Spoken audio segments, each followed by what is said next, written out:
listening. Today, my experiment with ChatGPT and Midjourney continues. The test subject is Zoro from One Piece. I began by asking ChatGPT to describe Zoro in 20 keywords. Muscular, 3 swords, etc. They sound pretty good to me, but all of a sudden, a couple of unexpected answers jumped out. Captain of Straw Hat Pirate? A good navigator? No way.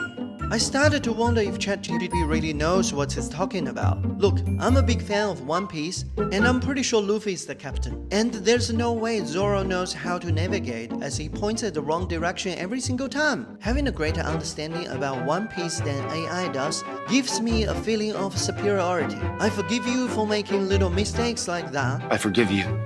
You're still learning. Even at this point, I was still thinking that our human brain were better than a silly AI. With that in my mind, I pasted everything to Midjourney. The results were okay. Generating the right faces for anime characters is not the strength of Midjourney, but the other details seems fine to me. Just when I was about to stop my screen recording, a strange sensation crept up the back of my spine. Wait a minute? An anime character?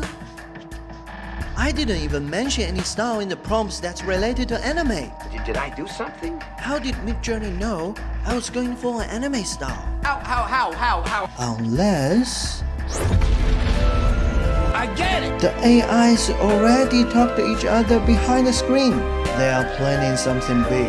I thought I was testing them to see if they can work together, yet I was just a fool. They already connected. No. Finally, Skynet is here. We all doomed. RIP humankind.